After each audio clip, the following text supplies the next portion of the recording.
Hey guys, I'm Nolan. And I'm Troy. We're in Whisperhead and you're watching Headbangers Australia.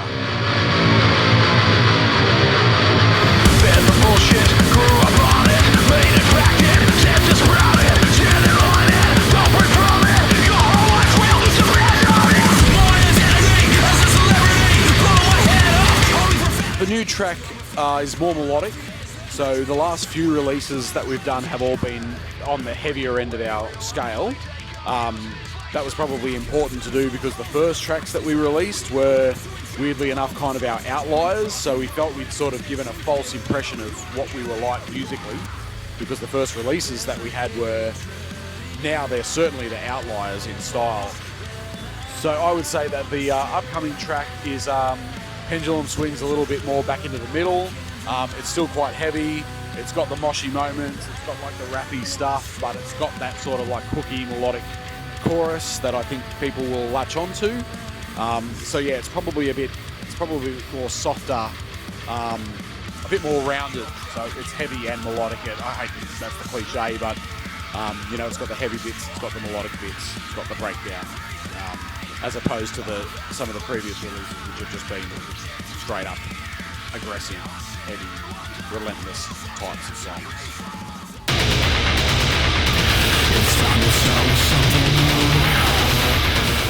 Lyrics were inspired by this idea of sort of, I guess, being fed up and frustrated with things that happen in life in general, and I suppose as where our previous songs might differ is that where we often sing about how we feel about those experiences, it's almost from a victim's perspective, whereas this one is a little bit more, talks about like taking back, being determined to stand up for yourself and no longer putting up with bullshit and stuff like that. So it's probably, in a way, it's a little bit more of like a chest beaty song, which is not really our style, but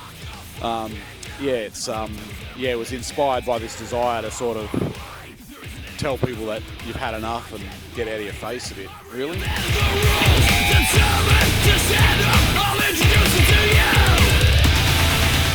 I think the highlight for me live with Whisperhead so far has probably been Whisperfest last year, where we had the Wall of Death at home. It was only small. I mean, we still had 100 people in the room, in a small room.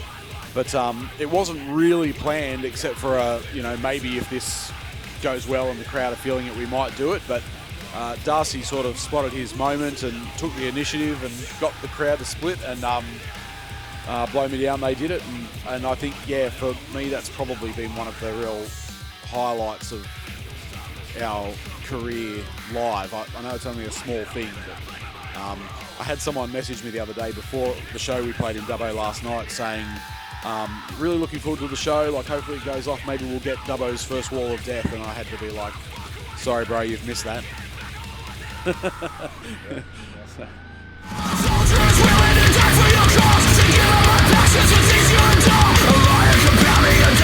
Compared to other bands that I've been in previously, which have not been metal bands, there's been other genres, I would say that it really stands out to me that the Australian metal scene, especially the underground metal scene, is really rich and supportive, and I can look at other genres of music where they're struggling to find just bands to play with. Like if you're a regional band in Dubbo and you're playing indie rock or blues or what have you, finding a handful of bands in a supportive venue in Sydney seems, now I haven't tried, but it seems like it's quite tough. Whereas I would say we found a lot of support in the metal community, and it's been quite comparatively easy to find bands, venues. There just seems to be like there's a real supportive community, which is something I've not experienced before.